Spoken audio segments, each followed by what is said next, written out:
हिमाचल प्रदेश के विश्वसनीय jeweller Bhushan jewellers Solan. 31 जुलाई से 6 अगस्त तक इस वर्ष संस्कृत सप्ताह मनाया गया। वैसे हर वर्ष संस्कृत दिवस मनाया जाता है इस आशय के साथ कि हमारे देशवासी संस्कृत में रुचि लें, संस्कृत को पढ़ें, संस्कृत के ज्ञान से आप भारतीय संस्कृति को समझ सकेंगे।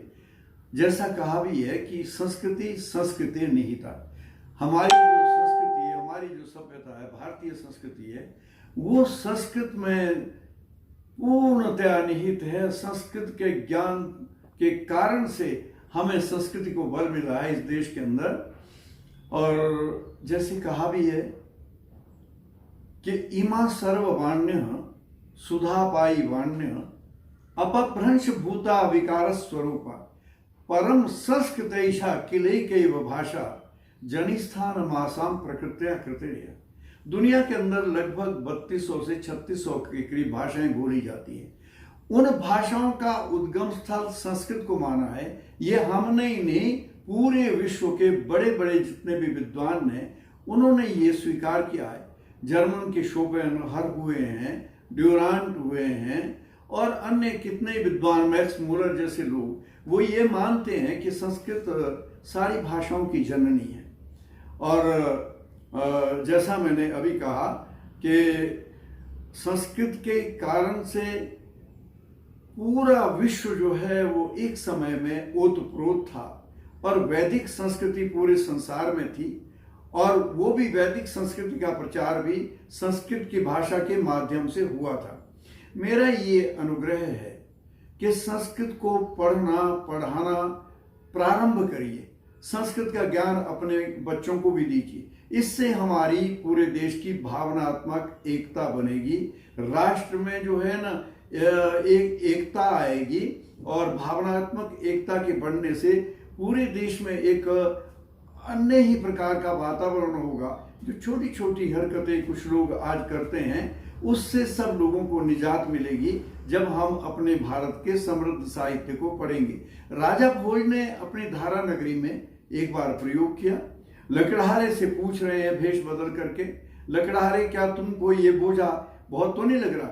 उन्होंने परस्मैपद धातु का प्रयोग किया जबकि आत्मनेपद धातु का प्रयोग होना था। राजा भोज ने कहा, अरे भार हर किम बाधती भारोयम। भार हर कहता है कि राजन न बाधते तथा भारम यथा बाधते बाधती।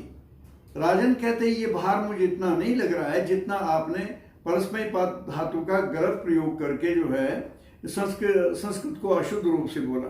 तो राजा बड़े खुश हुए, उन्होंने बड़ा काम किया। राजा भोज संस्कृत के बहुत बड़े विद्वान थे। इसी प्रकार से हमारी ये इच्छा है और हमारी उत्कट इच्छा है, इच्छा नहीं है कि देश का हर बच्चा संस्कृत को पढ़े, संस्कृत का ज्ञान प्राप्त करे, अन्य विषयों को पढ़े, वो कोई दिक्कत नहीं है, सारे विषय पढ़े। और संस्कृत का औपचारिक रूप से पढ़ना बहुत अच्छा है। अगर औपचारिक रूप से भी आप नहीं पढ़ सकते हैं, अनौपचारिक रूप से भी अगर इस ज्ञान को हासिल करेंगे, ये आपके जीवन में जो है बड़ी भारी क्रांति लाएगा, परिवर्तन लाएगा। जैसा मैंने कहा है कि इमा सर्ववाण्य सुधा पाई वाण्य अपभ्रंश भूता विकार स्वरूपा परम संस्कृत ईशा किलैकैव भाषा जनिस्थान मासाम प्रकृत्या कृतर्या। कि भाई दुनिया की सारी भाषाएं संस्कृत से निकली है, संस्कृत इसका उद्गम स्थल है। तो अपनी भाषा को जो है वो समृद्ध बनाने के लिए ऐसी भाषा जिसे देववाणी भी बोलते थे और जिसका किसी से कोई विरोध नहीं है, ऐसी संस्कृत का जब आप अध्ययन करेंगे आप अपने जीवन में भी बहुत कुछ परिवर्तन देखेंगे। इसलिए आग्रह फिर से रहेगा कि अपने बच्चों को संस्कृत का ज्ञान करवाइए। और धन्य है इस देश के वो संस्कृत विद्वान जिन्होंने कुछ भी ना ले करके संस्कृत के प्रचार के लिए प्रयास किया है। इस बार का सप्ताह कुछ ढीला ढीला इसलिए निकल गया कि कोरोना की वजह से संस्कृत के जो छोटे मोटे कार्यक्रम पूरे देश के अंदर जहां जहां भी हुए उनका प्रचार प्रसार ठीक प्रकार से नहीं हो सका। फिर मैं यह निवेदन करते हुए कि संस्कृत जरूर पढ़िए, विराम लेता हूं, अपने वाणी को विराम देता हूं।